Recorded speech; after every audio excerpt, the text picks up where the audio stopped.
বন্ধুরা, শীতকালে আমাদের পেটে নানা সমস্যা দেখা দেয়। তবে বিশেষ করে শীতকালে বেশিরভাগ মানুষের হজম শক্তি হারিয়ে ফেলে। কারণ শীতকালে আমরা অনেক সময় মুখরোচক খাবার খেয়ে থাকি, যা আসলে আমাদের পেটের স্বাস্থ্যের জন্য উপকারী নয়। এ ধরনের খাবার খাওয়ার পরে পেটে নানান সমস্যা দেখা দেয় এবং তার ফলে আমাদের হজম শক্তি হারিয়ে যায়। তাই আজকের ভিডিওতে আমি আপনাদেরকে আপনার হজম শক্তি বাড়ানোর জন্য 5টি উপায় নিয়ে এসেছি। সেগুলো উপায় যদি আপনি মানতে শুরু করেন, তাহলে কিছুদিনের মধ্যে আপনার হজম শক্তি বাড়তে শুরু করবে। তো চলুন শুরু করা যাক। শীতে হজম শক্তি ভালো রাখার 5টি উপায়। নাম্বার 1, খাবারে মশলা যোগ করুন।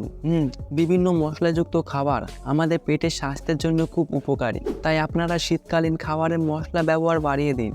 যেমন ধরেন আদা, হলুদ, দারুচিনি, লবঙ্গ, এলাচ, গোলমরিচ এবং জিরা। এগুলো হলো আমাদের হজম ক্ষমতার জন্য সেরা মশলা। এছাড়াও এগুলো মশলা আমাদের হরমোন স্বাস্থ্যের জন্য ভালো। তাই আপনারা শীতকালে খাবারে এ ধরনের মশলা যোগ করুন। নাম্বার 2, চা পান করুন। হজম শক্তি ভালো রাখার জন্য চা পান করুন। তবে দুধ চায়ের বদলে আপনারা লাল চা ব্যবহার করতে পারেন এবং তার সঙ্গে একটু আদা মিশিয়ে নেবেন। গবেষণায় দেখা গেছে যে এ ধরনের চা আমাদের পেটের স্বাস্থ্যের জন্য খুব উপকারী হয়। তাই আপনারা শীতে চা খেতে পারেন। নাম্বার 3, গরম জল। গরম জল আমাদের শীতকালে খাওয়া খুব ভালো, কারণ গরম জলে থাকে না কোনো ব্যাকটেরিয়া, যা আমাদের হজম শক্তি বাড়াতে সাহায্য করে। তাই খাবারের সঙ্গে গরম জল রাখুন। নাম্বার 4, মৌসুমি খাবার খান।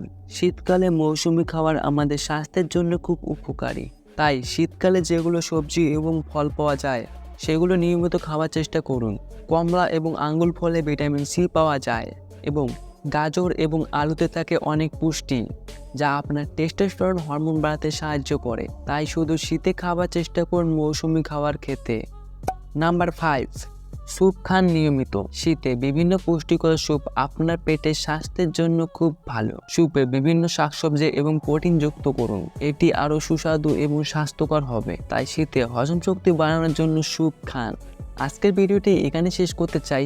আশা করি ভিডিওটি উপকারে লেগেছে আপনার।